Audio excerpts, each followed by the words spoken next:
everybody, and welcome back to the non-league adventure with me, GWFM, playing as ECFC in the Barclays Premier League. If you joined us last time, yeah, we've been on a poor run of form. I think we managed to get a loss and then a draw. Let's just go into those games straight away. Yeah, we lost to Reading in the FA Cup, unfortunately, and then we drew with Liverpool, a decent result. Since then, we've had two, reasonably easier games. That English is impeccable. We had Aston Villa, we drew 2-2 with them, and then as a result of Roy Brewer getting a brace, he's been keeping us in it again this season. We followed that up with a 3-1 resounding win victory against West Ham United.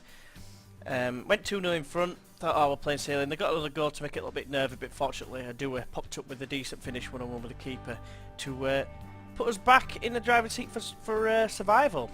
If we go into the Premier League table, you can see now, widespread of course, we're in 11th place. It's a pretty healthy position to be in. We're on 31 points, still only 5 points clear of relegation, I might add, which is a bit concerning if I'm being completely honest. Worth noting that we do have a game in hand over Newcastle, who obviously are on the same points as Aston Villa. But if everyone else was to win, then they'd be the team to beat. So if we could win that game, that puts us then 8 points in front with 10 to play, which it's looking increasingly likely that we are going to be okay, but I can't count as chickens just yet, just because of one win. Although form has improved quite a bit recently, gone from losing 4 games on the bounce to being unbeaten in 3. It was his first victory in 6 though, so at least it's good to get that monkey off his back. Today we've got games against Charlton and Reading. Obviously we need a bit of payback for the FA Cup elimination. And Charlton, of course, they've beaten us out every single time since we got into the Championship. So we owe them. We could say at the top, Charlton beat us 2-0 at their place, at their gaff, if you will. Other things to note, we have had some transfer activity. We've had an intake of youngsters. I'll quickly show you them as well, which they are pretty poor if I'm being completely honest. But if we look here, we haven't brought anyone else in, but the Shop's gone out on loan. Chris Pellin's gone out on loan, and Mackenzie again, but it's more the Shop's gone out on loan. Jess came back in, played his first game since joining in the last episode, and the Shop kicked off and said, oh, I'll send you out on loan then to get you some game time that way. We've had a few suspensions and injuries come recently. I say suspensions, they're respective loan clubs, but Sean Jess picked up an injury and Danny Kane picked up an injury in the 2-week break. I'm assuming it was the international break. As a result, we are a little bit thin on the ground in terms of defensive positions, and like ball winning midfielder, well, I suppose it is kind of a defensive sort of position for me. So it does mean that Hesentala is going to return back into the fray, as is WRIGHT. So I'm expecting a heavy defeat because of that reason. Worth noting, in the time in between, obviously the stadium got completed earlier on. We've got an affiliate club. I asked to improve the training facilities and the youth facilities, and hopefully they're going to be done around the same time in October next season. Oh yeah, that's what I wanted to show you, the intake of youngsters. Now, they are pretty poor, to be fair. I'll show you the worst ones if it shows them all. A lot of these guys have just signed, and not one of them is above a half a star guaranteed potential, so pretty poor. There's one player who looks half, and I mean half, decent. That's this guy here, Ricky Barry. 2-star potential, perhaps 3, but you know, look at his stats. Nothing really stands out besides passing, really. It'd be more than adequate for like a team in the Vanarama National League and maybe progressing to something for League 2. So what I'm hoping for this guy, maybe getting a little bit of progression and then selling him on, making a little bit of a profit on him. But unfortunately, that's why I'm wanting better youth facilities, and I'm going to ask for a youth rating as well, just to try and actually get some homegrown players coming through. I mean, we've got loads of homegrown players, but if we really want to progress in this league, then we need to do something about it. So hopefully now you're going to join us for the game against Charlton Athletic. Today's Barclays Premier League game is brought to you live from the Silver Lake Stadium. It's ECFC against Charlton Athletic FC. East are going to this game as favourites after beating West Ham 3-1 at the Silver Lake Stadium last time out. They're going to line up with Thompson in goal, with Emmanuel at right back, Toffolo at left back. Wright comes in for the injured Kane to partner McKay in central defence. Villinden's going to make a start on the right with Adekadnier West on the left. Liam Walsh is going to partner Hesenthaler, the old Vanarama National League partnership once again, with Adua partnering Brewer up top once again. Charlton coming to this game on the back of the last Premier League appearance being a 3-0 loss to Liverpool. They're going to line up with Crow, Stannard at right back, Angelino at left back, with Williams and Meekins in central defence. Just worth noting that Stannard and the Williams, they're the two guys from Bradford who I was looking at a couple of years ago. Evans is going to partner Kelly in the central midfield. Chaplin is going to play as a second midfielder with Goodmanson on the right and Amiobi at the left. Doherty is going to start up front on his own today. So I'm going to say, because we are a favourite and morale's good, I'm going to say we owe Charlton after what happened last time. And that's all I'm going to do, because we should be massive favourites. We should be beating them. We should have beaten them last time, really. You know, they absolutely trounced us in terms of chances as well, which made it a little bit more annoying, because for me, we're a better side than them, as Villinden shows there. I mean, you couldn't have made that any better. But get in, Villinden. Like I say, he's been very, very good. I mean, he was injured for 3 weeks recently, but when he does play, it just looks like he could do something. I don't know if he's going to be some sort of wonder kid or something. And I've just, you know, I got him like, because he starts at 16 years old, and now obviously he's 24. As we're 8 years in, nearly 9.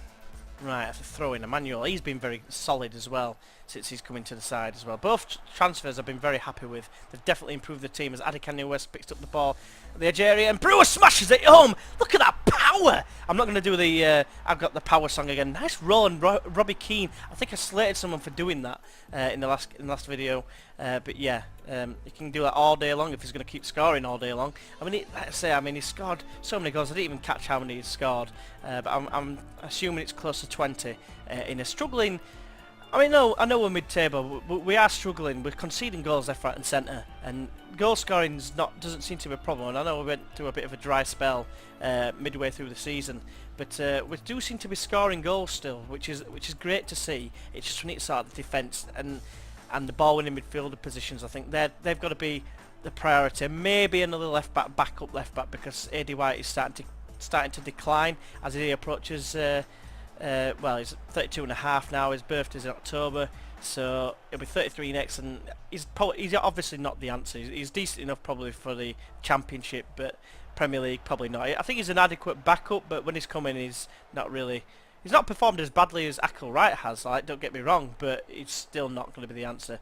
McKay has been solid. I think he's got an average rating of 7.24 for the season. So it goes to show, in a poor, struggling side, despite conceding loads of goals, he's still playing very well, which is what I've been saying halfway through the season. As Brewer has a shot and kills it wide of the post. That's a great first half, I have to say. But I'm going to be saying, you know, keep your focus. Don't let your performance levels drop. Great response, fantastic response. Just what I was looking for there. Maybe Emmanuel like chipping in with a smile or something. You know, might have been of benefit, maybe, perhaps. I'm just going to guess. I'm feeling confident in his chances of survival because of the fact that we've played all the big boys. There's only Man City to play. You would normally associate Tottenham as a big boy, but look where they are in the league if you look in the bottom left-hand corner. The 15th, as I do across the zone, and Brewer hits Williams on the way through and goes out for a corner, and it will be Hesenthaler to take the corner. He swings it in. Oh, it's cleared off the line, smashes in, it's another block. Brewer has a shot, but it's cleared away. Hesenthaler tries to play it back in coolly and calmly, but it's to no avail. Right, it's time to make some changes because nothing else. Oh, maybe not. Apparently I clicked it and nothing happened. I might just see this highlight out, see what happens, because it might dictate what I do in terms of substitution. Adekanye West has it. Plays it against Kelly's legs. Walsh gets it back for Easter though, and Adekanye does play another 1-2 off the defender's legs. Now can he provide a cross? No, it's blocked. Comes out to Wright, who, to be fair to him, is having a very good game. Walsh finds Brewer, plays it through for Adua. It looked like it was offside. Oh, Brewer's just smashed it against the post. Unlucky, that man. Right, Valinda's had a decent game. He's going to come off for Powell. Powell's done well in his absence, to be fair. And I think the other player I'm going to take off is probably going to be everyone's playing so well. I'm going to take off Brewer. I know he scored, but he's not done much. No, you know what? No, I'm going to take off Adu because he's not. He's a bit more tired. Well, that's what I want Wright to be like. You know, having performances like that. I mean, his stats suggest he's decent. His passing lets him down, of course. Emmanuel throws it in. It's cleared by Angelino. Emmanuel with a chance to cross. No, he puts it short. Powell maybe. No. Hesenthal. It's just like squaring it all the way across. It's gone from right to left. Toffolo in a crossing position. Finally crosses. Adekanye West smashes it as hard as he can. Breaks the fingers and the hands of the goalkeeper, who is Russell Crowe's lad apparently. Yeah, I'm going to give Martin Smith 9 minutes. He's on the transfer list. It's more because I needed the money, but he's probably not good enough. He's deemed a 2-star player, which it ain't good enough really. Hesenthal is the same sort of standard. So, but he's like I say, he's got a job for life. He's going to be the testimonial guy. Stannard throws it to Kelly. It's probably the last highlight of the game. And I don't think we are going to lose this game now. We're not going to draw neither. I think we've won this game. That's a decent run of form. Caesar's move on to 34 points, 8 away from 18th. With 10 to play, we're looking very good for survival, I think. Brewer plays a lovely ball to Powell. Can he cross in? No, he's offside. That will be the last action, I reckon. Fantastic. Just a quick question. Well, not question, but quick pointer. If you are enjoying having it in 3D, let us know. If you prefer me to put it onto the 2D again, just let us know in the comments. There will be probably a run of games where it's 3D anyway, because I'm trying to do a load of them in one sort of showing, if you like, one lot of recording. So yeah, let us know in the comments what you think, and I'll take that feedback back on board if I get any of it. So hopefully now you're going to join us for the game against Reading. Let's see if we can get some payback. Today's Barclays Premier League clash comes live from the Medeski Stadium. It's Reading FC against Eastleigh FC. Reading going to this game on the back of a comprehensive 3-0 win over Liverpool. They're going to start with Trapp in goal, with Holgate at right back, Gall at left back, with Fazile and Humphreys in centre back positions, Roberts on the right, Williams on the left, Munier and Cool in the middle again, with Gonzalez and Clough up top today.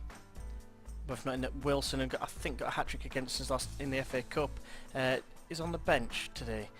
Eastleigh going to this game on the back of a 2-0 win over Charlton. It's a largely unchanged side with Thompson in goal, Emmanuel at right back, Toffolo at left back, with Wright deputising again once more for Kane alongside McKay in central defence. Verlinden starts again on the right with Adekanye West on the left, with Stacey coming in for Liam Walsh and Hesenthal making up the midfield. Adua partners Brewer up top once more. Right, we are slight underdogs, so for that I am going to say we are Reading, and we've got a bit of a response, not the perfect response, but I'm going to assertively say I've got faith, make a difference. Got a little bit of response there. That'll do. So it's easy to get gets the game underway from right to left in the red shirts again. Right, throw in with Toffolo. He finds Adekanye West back to Toffolo. First time ball whipped in, it's cleared away, and Gonzalez brings it down superbly. He's up against Wright. He just waltzes past him like he wasn't even there, and then feeds in Clough. Clough with a finish, bottom right hand corner, and to be fair, you know, that's a good finish. Thompson's got his head in his hands. 100th league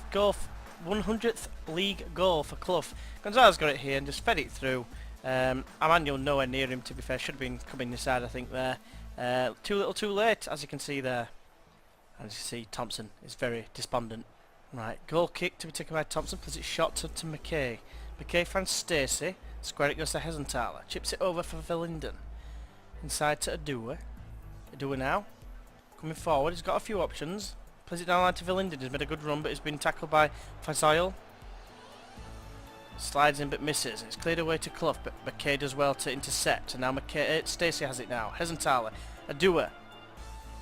Squares it for Stacey. Good first time ball, but it's intercepted well. And Clough now on a counter perhaps. Lays it off to Cool. Cool chips it for Gonzalez. Is the wrong side of Wright. Munier. Again, Gonzalez nowhere near Wright. Wright massively out of position. And that's exactly what I'm talking about. He had a one-off game in the last game when he got the 8.2 or whatever it was out of 10. You know, Reading just showing us how it's done. I mean, the movement of Gonzalez here. I mean, look at right here. Number 22 there. It's no man's land. And then Gonzalez basically has time and space to pick his pass and It's that picture, I think, of God touching man, where he's like pointing down. Yeah, I don't know if you know what I mean, like where he's like leaning. You know what I mean? He's got his bare chest and everything, and big beard, I think, if I remember rightly. So it looks like back to reality, unless Helen can provide something here. Wright flicked it on, and whereas last season he was nodding it on and Kane were knocking it in at the back post, this time there's no repeat. Let's just say that. Meunier plays it in field to Clough. Clough will go himself. No, he finds Gonzalez. He chips it across to Roberts. Tofola's pleading offside. What's happening there? Surely he's offside. Surely he's offside. Gets it here. Tofola's got him. He's in his pocket. Controls it perfectly for Roberts. Is he offside there? I like to think that he's offside. There's a chance that Emmanuel's playing him on, but from that view there, he did not look onside there. So I'm calling bullshit right there. So I'm going to aggressively say, show me something else, because that was abysmal. Absolutely abysmal. I know Reading are a decent side on this game. I mean, they're 7th in the league as it stands. You know, so they're not to be, you know, mess around with a bit. If you look at Stoke, we beat them 3-0, and in the crashed video, I beat them 4-1 as well, Stoke. And they're allegedly better, so 6 points better as it stands. You know, pushing for a European place. Tofola though, finds Stacey. Inside it goes to out wide it goes to Adekanye West and then to Hezentala. Now it's Adua. He's got a lot of space to run into. Plays the best ball you're ever going to see. You see that touch from Verlinden? Brewer with the header. Unfortunately, Trapp just like this. Thanks. Yeah. So Emmanuel with a decent header. Cool. Meunier. Chips it over for Gonzalez to get him behind, and Wright's nowhere again. He's terrible in this league. He's overstayed his welcome, I'm afraid. It is going to be one of the positions I'm going to be looking at. I'm going to be focusing solely on that, and like I said before, the ball-winning midfielder position as well. But I need at least a centre-back and a ball-winning midfielder, and then maybe, like I say, a left-back after that. But Brewer has it now. Plays it wide to Verlinden. Verlinden in a bit of space here. It's getting closed down well though, and plays it in field to Stacey. Stacey, surprisingly, I thought it was going to get intercepted there. Or it was going to get intercepted. But it doesn't matter because Adua's been tackled, and now Clough plays the ball over the top. He's got the beating of Wright all night long, Lionel Richie style. It might even be middle of the day, but looking at those floodlights at the top, I'm going to guess that it's all night long. So some changes to be made. We're 3-0 down, so at this point, what I normally do if we're 3-0 down, we've got no chance of winning, I just make all the changes. Leo Mosher's going to come on for Stacey, Adekanye West is going to come off for Russell. Let's see what happens. And I'm not even going to bother to do the team talk, because we're not going to come back from 3-0 down. It's rare that you come back from 2-0 down. I've only ever done that once, and that's on my Twitch stream save with Ossett Town, where I was 2-0 down and ended up winning 4-2. And that's the one and only time I've done it. In all the football managers, I've never come back from 2-0 down, apart from this year on the lower league one, and that's because it's lower league and anything can happen. Like Ossett Town winning the league. I did it for a while as Gonzalez makes it 4. I mean, are Reading better than, you know, Chelsea and Arsenal and that, where I've lost 2-1 to Arsenal twice. Arsenal 3rd in the league. You know, less said the better about Man U and Chelsea, because they got pummeled every time. Although we did only lose 2-1, but saying that, we were losing 5-0 when it crashed, so there is that. Yeah, a poor game all around really, looking at his centre-backs. Not one player above a 7. Smith has a go from distance, at least he's having a go. Trapp. Easy save, to be fair, we're going wide. And you know what, look at this match stats, I mean that's probably our first highlight, it feels like anyway. And we've had like 8 shots, which, where we're going, looked like every chance was theirs. Adua's got it now, is he going to fire it? He is, it's another shot on target, Trapp saves it though. Right, 10 seconds to go, Smith plays it wide to Verlinden, he looked offside to me, crosses in, it's headed away, Costa heads it further, Emmanuel plays it field, and that's it, game over. Very disappointing, I'm going to be honest, and I'm going to tell them so. They're fired up, hopefully that'll G them up for the next game, but in my experience it seems to never work, so we'll have to wait and see. Right, so going into the next couple of games, we've only got 9 left now. I think I'm going to leave, I'm going to do the Newcastle and Newcastle and Tottenham games for the next video. And then I'll probably do West Brom and Everton, and then Watford, Southampton. I'm undecided yet. It depends. If we're already safe, I might just go straight to the Watford and Southampton. But looking at the table, well, you've seen it. We're on 34 points. 6 points for me is all we need to survive. So in between, we've got Brighton, Leicester, and Man City. Man City, I'm not expecting any points whatsoever. I am from Brighton and Leicester though, so hopefully those 2 games before the Man City game will see us get on to 40 points. Probably won't, but you know, I can hope. And then I can stop thinking about relegation and plan for next season. But as always, hopefully you've enjoyed this video. If you have, why not press that like button. If you'd like to see more, feel free to subscribe. And like I said, leave us comments below. Let us know what you think about doing 3D instead of 2D. If you think I should go back to 2D or not. Any feedback is greatly appreciated. And yeah, until the next video, which like I said will be Newcastle and Tottenham, I'll see you then. Bye bye.